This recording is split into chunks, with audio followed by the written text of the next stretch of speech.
you are back watching Knockouts and Three Counts, and we're back at it again. We're bringing you all this talent from LFA, man. You've been seeing our Twitter. They've been retweeting it, putting it out, and we're back with another installment with it. Corey's with us, and our guest tonight is going to be Devin Smyth before he heads into war at LFA 90 this Friday on UFC Fight Pass, along with past guest of the show, Mondo Gutierrez, who you can check out his interview right there in the top right corner of the link. Devin, how the hell are you doing, brother, man? I'm doing fabulous, man. Thanks for having me. No problem. Let everybody know where they can find your social medias, all that good shit. You can follow me on Instagram at Devin_Smith_MMA. My Twitter is the 517 Prodigy, and Facebook is just my name, Devin Smyth. So yeah, that's pretty much it. Well, this has been a long time coming because I know you and my co-host Devin have chatted a couple times at fights and things like that. We've been meaning to make it work. And then you saw our post about our shirts, reached out with us. And, hey, if you want a shirt, make sure you stay tuned to our social medias or DM us if you want one. But, yeah, so now we're making it happen, brother, man. We're out here working like everybody else. So, like we were talking about before we went on the air, it's been a little bit since you fought.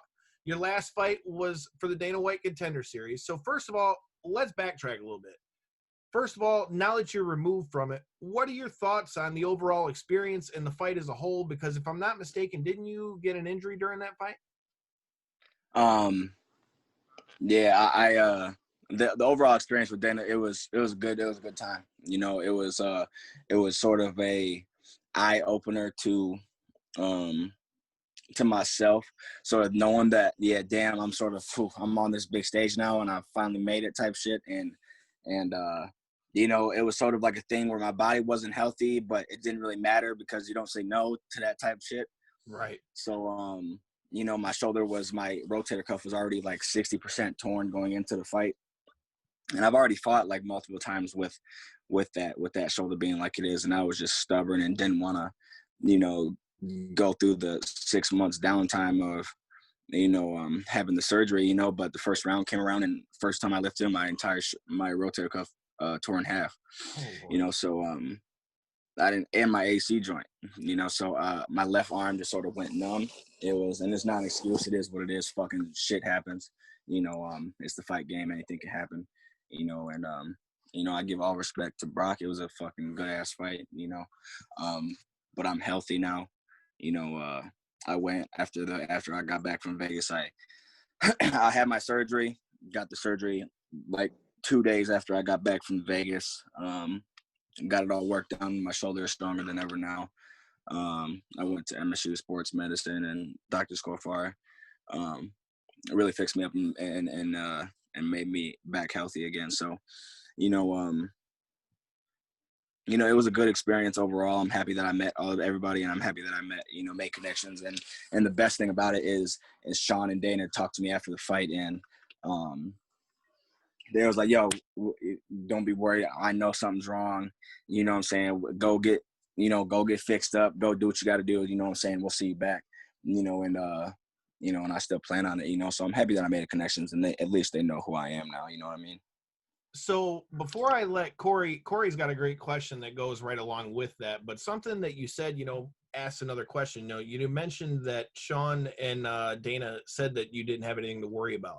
Now, for those who don't know, you've got relations with Rashad Evans and all that. If I'm not mistaken, didn't Rashad come out with you to the fight for that one?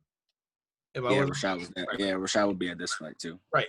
So does that, obviously you've known him forever, just like I've known Miles Jury and a few other guys that we're seeing up there. Does that for you, as you're getting your shot with him doing his commentary stuff and all that, do you feel like that gave you any sort of like extra pressure going into that fight, feeling like maybe you had something to prove or anything like that? No, because I like pressure. It wasn't a pressure thing. It sort of made my stomach drop. When they brought Rashad out right before my fight, you know what I'm saying? He was talking about me and gave high expectations in this, and that is what it is. But pressure is nothing that I don't like. You feel what I'm saying? I feel like the more people are watching, the better I feel about it, because I'm a cocky motherfucker, and it is what it is. I like being seen, But in terms of pressure, Nah. I mean, there was maybe a personal pressure just between me and Rashad, just because I want to make Rashad proud, but Right. no, not All right. for the fight, no.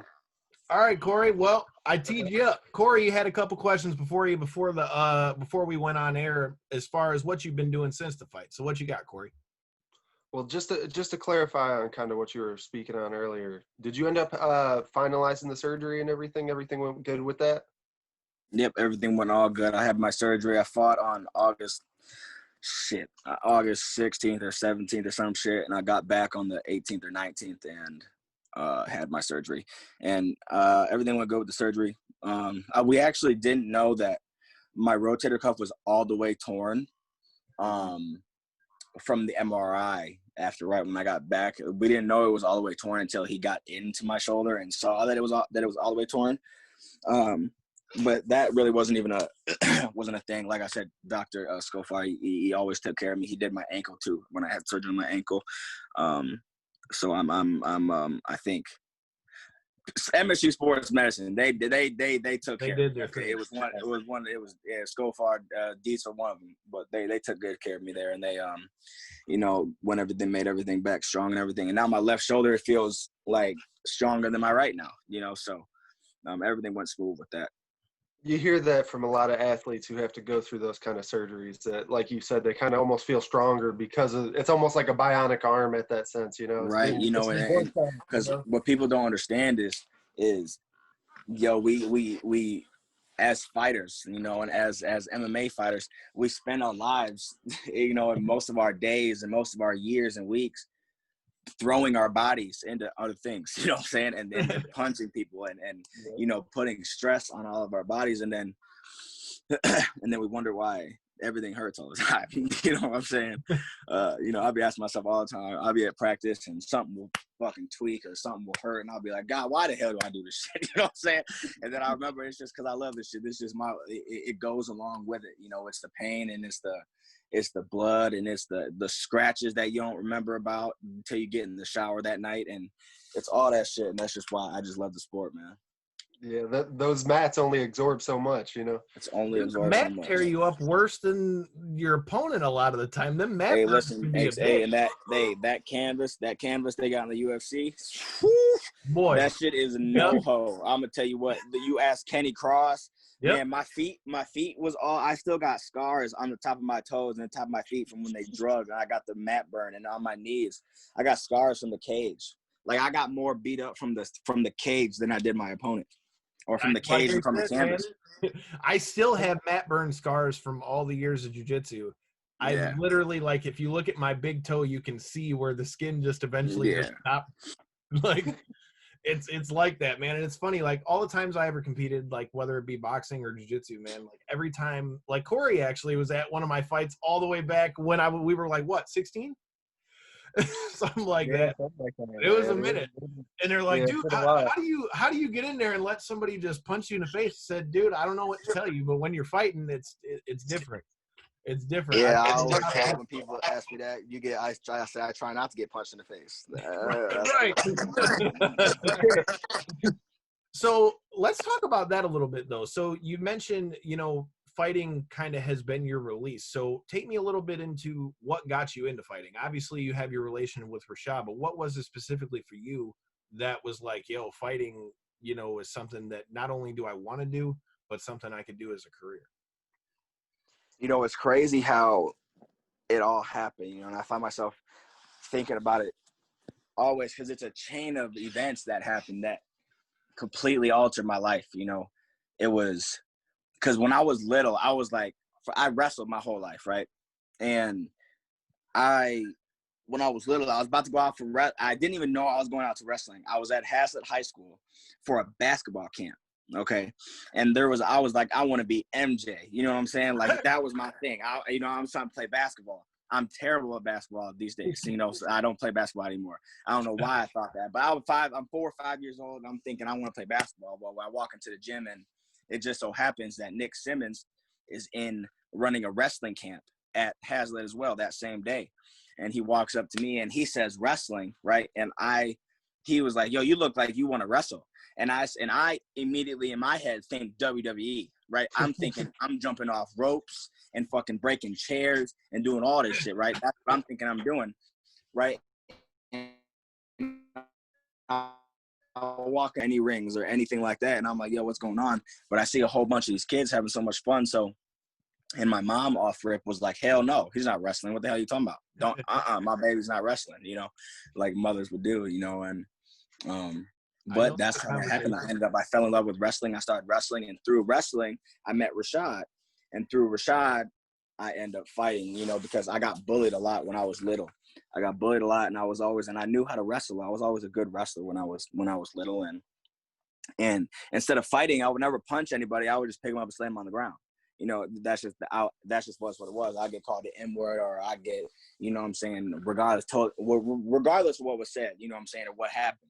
You know, that's what happened. I was getting in trouble a lot at school, and Rashad had just started training a couple years prior, was getting ready for the Ultimate Fighter, and was like, yo, like, you should just start training, you know, because it's released. And I'm thinking, yo, first things first, in my head at this point in time, anything Rashad says, I'm going to do.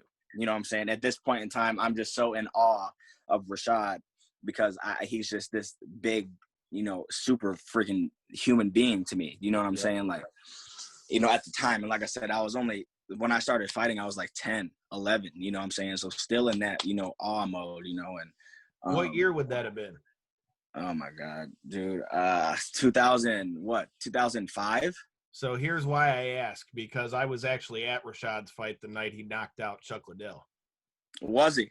Yep, I was there in Atlanta the night he knocked him out. That was my 16th birthday present.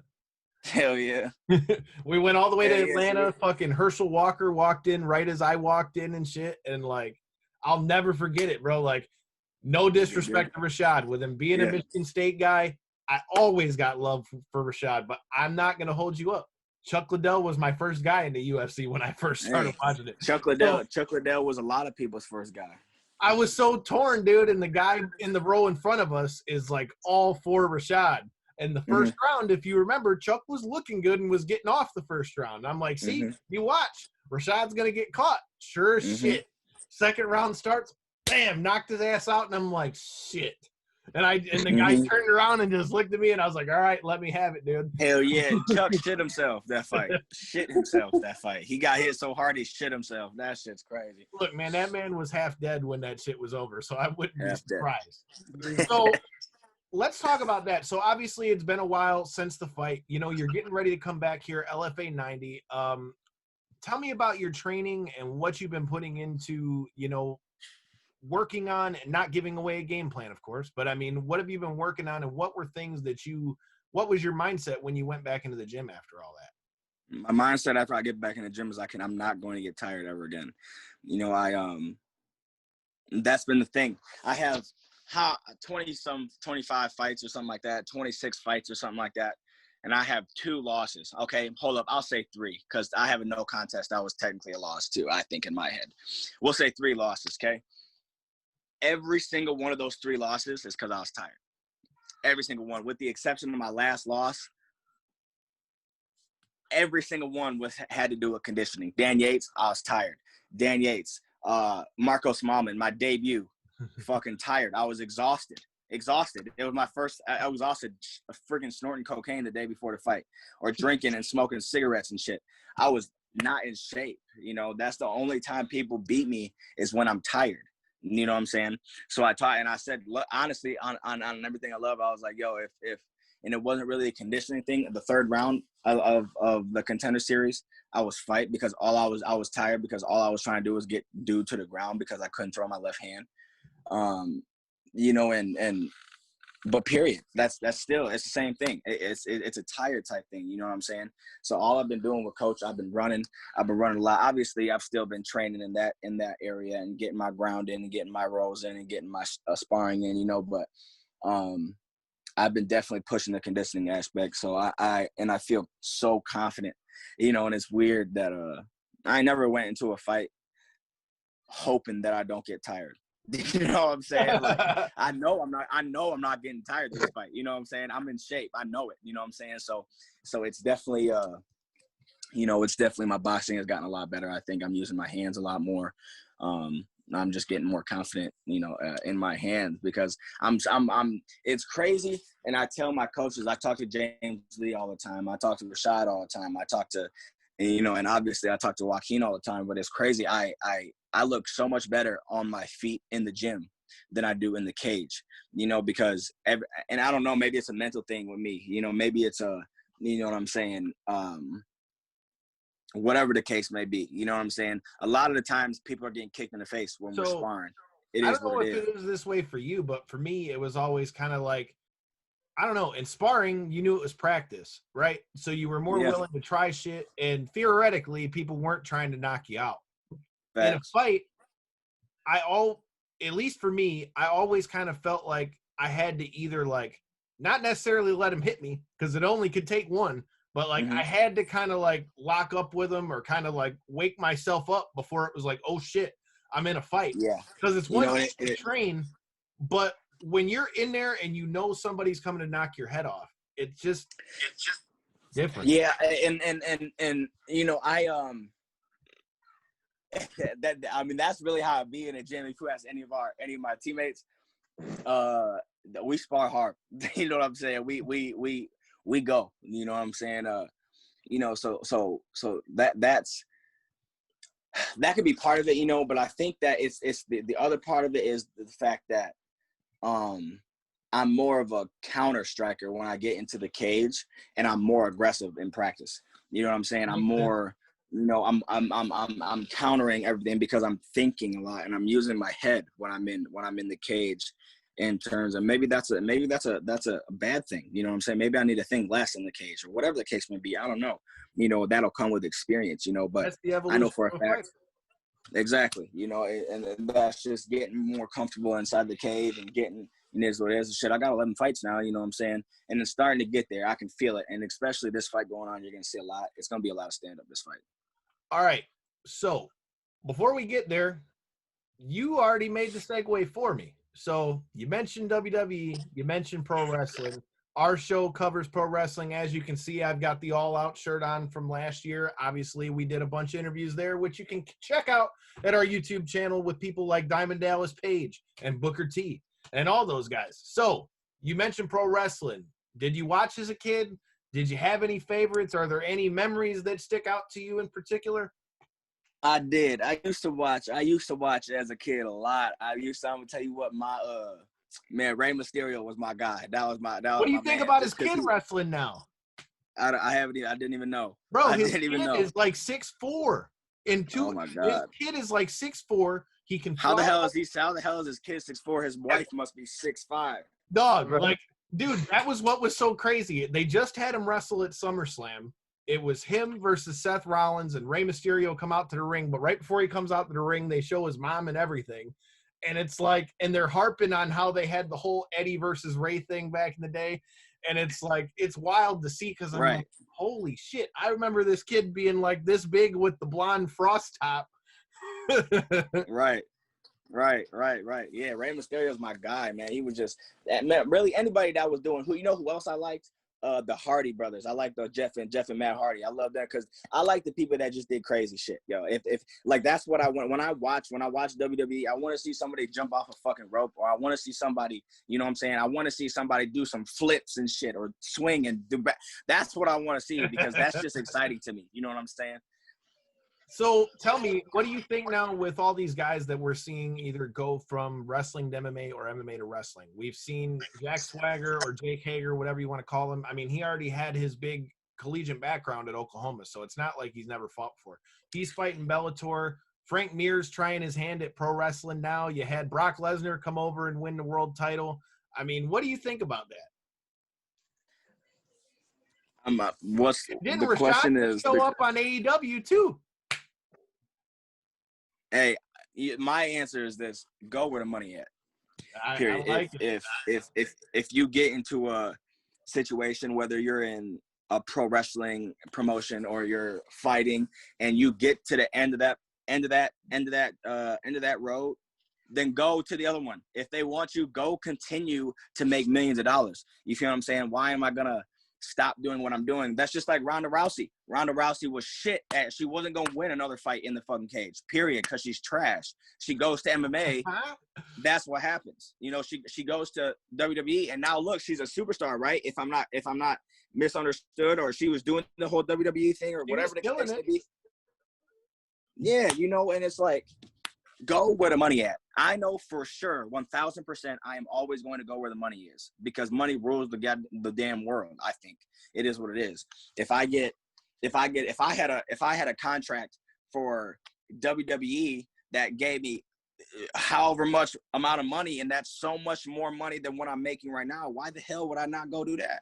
Right. You know, especially I'm gonna save my body a little bit going there. You feel what I'm saying? That's gonna be healthy on my body there. I hear it, dude. And it's funny, we're talking with you of all people, because Rashad was just on AEW recently with Vitor Belfort. First of all, they had like him and Sabby, because Sabby, one of his best friends, Sabby Piscatelli. Yeah, but I think his name is Sabby something. But he's a wrestler now. But Sabatelli. Yeah, Sabatelli. Yeah, that's my guy. He wrestles for NXT. You're talking about the guy that used to play for Tampa Bay, right? Yes, he used to play for Tampa Bay. He was a safety. Yeah, Sabby Piscatelli. Yes, that's my guy. Bro, when I was living with Rashad, Sabby's like one of Rashad's best friends. You know, yeah, so we were always chilling with before. him. Yeah, we were working out with him and everything. And dude, my man is a freaking. He's a stud. Well, dog, my man is a physical freak, yo. Like it's ridiculous how much weight he can move, bro. It's ridiculous. Him and Kamaru, they're just physical, just specimens, yo. And it's so, like, it was so frustrating when I was working out with them, because I'm like, look, I'm looking at them and they start off. Right, they start off with like 95-pound weights and 85-pound weights, and I'm over here grabbing the fucking 35s because we gotta do 22 reps of these bitches, right? And I'm like, dog, right, and I'm there thinking, I'm like, oh my god, I don't even want to work out with y'all, bro. You make me feel like a bitch, you know what I'm saying? But damn. All right, so I got to give you a quick story before we get your thoughts on the fight. So, the last 3 years now. So I was supposed to be at WrestleMania again this year. Obviously that didn't happen because fucking Corona. But anyways, the last couple years I've gotten to work out with Seth Rollins from WWE and a few guys with them when I go down there. And Cena came in there with his coach. Now he's got his own specific coach he works with. This man came in the fucking room, and when I say he went to do squats and the bar was like straight bent over his neck, and not only was it bent, the most disrespectful part of it all is that not only was it bent, he had a resistance band around his fucking knees and was doing pause reps. And I'm like, I'm just like, dude, like, no, that's like, no human being should be that strong, bro. Dude, and he's stopping for like a good second. Like, they're doing a 1 second pause count. And I'm just like watching this from the side, like, fuck, man. Like, bro, you should not be able to lift that much, yo. You should sit your ass down. Be able to sit there with it on your fucking shoulders like that. Like, damn. But then again, I mean, the guy did the attitude adjustment with the Big Show and Edge. The Big Show, right? And then he did it with Mark Henry and some shit. Right. I mean, that's a big son of a bitch to be throwing off your shoulders. So that's like 1,000 fucking pounds. Just saying. But now that we know that you're a wrestling fan and all that, we've got a lot of fight fans here as well. So tell us about this Friday and LFA 90. As we mentioned, past guest of the show, Mando El Toro Gutierrez, is going to be going to war again live for LFA after he made quick work in his last fight. You are going to be facing, I don't even know how to say this guy's fucking name. Me either. So I'm not going to try to butcher this man's name. No disrespect, homie. But you are fighting a guy out of Brazil. So first fight back, you've seen the fights that they've been running over there in LFA and Sioux Falls. What are your thoughts on fighting for LFA? And what are your thoughts on the matchup for you coming back? I like LFA. I like what they're doing. You know what I'm saying? I'm grateful they gave me an opportunity to, you know, show my skills on a big platform like that. And, you know, the dude I'm fighting, Macon, I'm just going to say Macon. I think that's it. Macon, he's a tough cat, man. You know what I'm saying? He's a tough cat. He fought some tough people. You know, he fought some tough people, and, he comes to fight. You know what I'm saying? He looks like he's in good shape. I like the matchup. You know what I'm saying? It's a good look for me. I feel like I'll be able to dictate where the fight goes. He's not really an aggressive type guy, which is very bad for him. And it's just like a sort of thing. Like I said, we're going to stand up. It is what it is. And if I feel like I want to go to the ground, then that's what we'll do. So from what I'm seeing, he's coming off of – he's got 2 canceled bouts, but his last win was via triangle choke against Cassius Kane at LFA 84. So as you go into this fight, obviously LFA 90, that's going to be live Friday on UFC Fight Pass, which, hey, you need to be checking it out. But as you go into this fight, obviously with this being on Fight Pass, it's a great opportunity for you to get back out in front of Dana and get yourself right back to where you were at those Contender Series fights. What's your mindset going into this fight? Like, is it, do you have anything specific that you see as like weaknesses in his game that you like, or is it just you ready anywhere it goes? I'm always got to be ready anywhere it goes, but I know he's been knocked out a couple times. We're going to test, period. We're going to test his chin. It ain't no, if, ands, or buts about it. We're going to get in there. We're going to test his chin, and if I feel like I want to keep the fight standing and keep testing his chin, that's exactly what we're going to do. If not, he's definitely going to get kicked in. You are definitely going to see Devin Smyth striking this fight, period. You know what I'm saying? Because I got it. In our game plan on everything, it's I know when I need to shoot for takedowns and I know when I don't. You know what I'm saying? So, you know what I'm saying? We're going to mix them in, but there's definitely going to be a lot of stand-up going on because I'm definitely convinced that I can put him to sleep. I like it. Corey, I've been flapping my gums. What do you got, man, before we let this man get out of here?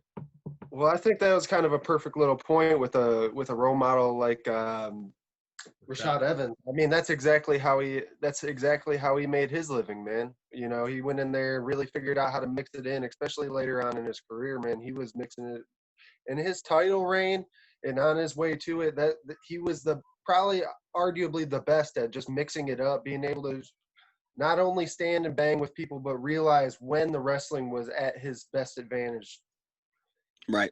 Yeah. And that's something big that is actually kind of tough to do inside the cage. Cause you have a game plan and it's hard to mix it in and not try to stick to one. You feel what I'm saying? It's hard to mix it in and say, listen, do it. I mean, at least for me, it's hard. Sometimes it's tough for me to get in my head. Listen, let's take him down once this round. You know what I'm saying? Or let's take him down. I want to take him down at least 3 times in the fight, but the rest of the time I want to keep that standing. It doesn't matter what those 3 times are. He needs to go down 3 times. It's hard to do that because I get so tunnel visioned in the fight. You feel what I'm saying? But that's just something that, like, when I get into a cage, I think for the most part, I'm pretty good at listening to my coaches. Because those are the only voices I be hearing and shit is Joaquin and Rashad's, so, and my mom's. I hear my mom's voice, but they, but everything else is silent like that. Voice. Oh yeah. Well, with there being no fans in attendance, I mean, it's really going to be the ability to hear the corner is going to be on a whole nother level. I mean, you're. I don't know if they're going to be speaking Portuguese in the other corner. Hey, yeah, I told them they can't. I told them they can't be cheating. They can't be cheating and speaking Portuguese. I told them that either. I say you better speak English. I gotta be able to hear what you're saying. Yeah, no. If you can hear me, I can hear you. Don't be speaking Portuguese. Don't be fucking cheating. So that leads right into the question I had for you, man. So with you going into this fight camp, obviously we're in a pandemic, and the pandemic isn't even the least of our worries at this point. So, how, if at all, has the pandemic changed your training at all? And with everything else that's going on in the world, whether it be, obviously all the social injustice we're seeing and all that, how does that affect your mindset going into a fight, and where are you at with all that stuff? Hey, I got a bold position on the social injustices these days, but I'll say that for another time. I hear you. But and on the other hand, like for fights or for the fight, been training up, especially with COVID going on, man. It's something that y'all got like understand with my team, we don't got shit, yo. You feel what I'm saying? Like half the time we don't have a gym. You feel what I'm saying? Like half the time, like we get into a gym, and shout out Nick Simmons and everybody that saw. Like we appreciate you like so much allowing us to be in there when we can. You know what I'm saying? But we don't have a full-time gym. You know what I'm saying? We don't have a where do you train at Mercy Lock? Like we don't have that. Me and coach, we get together in the hood on a street and bring pads and boxing gloves, and we run. And then I hit pads. And then on the days that we can get into the gym, then we, you know what I'm saying, then we do what we got to do. You know what I'm saying? But we be in the hood grinding on a damn back road, yo. You know what I'm saying? So that's why it's like, dog, this fight, I feel like it's so much different because we literally have nothing, yo. You know what I'm saying? Like we don't got shit besides us and each other and our teammates, you know what I'm saying? And that we grinding and everything. We don't have no state of the art. We don't have a cage that we're able to practice or train in. We don't got, all we got is wrestling mats. You know what I'm saying? We got wrestling mats. We don't got, none of the whole bunch of state of the art shit that all these that these fighters have the blessing to train at. You know what I'm saying? We don't got that, but that also gives us that little dog in us. You know what I'm saying? That give us that. You know what I'm saying? That when I get to this position, it ain't no way you're going to take what I just worked for from me because I've been working with nothing. You know what I'm saying? I've been literally running in on a treadmill on a street. I've been on a street in the hood next to a damn crime scene. You feel what I'm saying? Like it's shit that people just don't get. You know what I'm saying? It's shit that people just don't quite understand just about Mercy Lago. You know what I'm saying? I'm passionate about idea, man. Like I know you may not know as much about Murcielago, but not only are Devin and Mondo coming out of there, you've got Daquan Townsend, who's already been in the UFC, comes out of there as well. I mean, Chaos. Chaos as well. You've got Chaos, you've got Daquan. These guys are all coming from this team. Mike, then we got Mike Gilmore, we got Mondo, Chaos, Daquan. We got 2 new pros, NyQuil, and that was Adam Kerr is with us now. Yep, I remember Adam Kerr. We got who else we got? We got some Mike young wrestlers as well. Yeah, and we got Edo, we got Mo Williams, can't forget about Momo. Shit, and we still got Troy. You know what I'm saying? Troy be back and forth from Florida and here, you know what I'm saying? We have but we got killers, yo. Straight killers, bro. That's why I put a post up the other day. I said between Murcielago and MTT, which is like our 2 gyms trained together, there's nobody else fucking with us in the state, period. Nobody else is fucking with us. Man, it's not even arguable. Period. And it's not even arguable. And it's not me trying to be disrespectful. That's just the facts, period. And that's the reason why can't none of us find fights in Michigan, yo.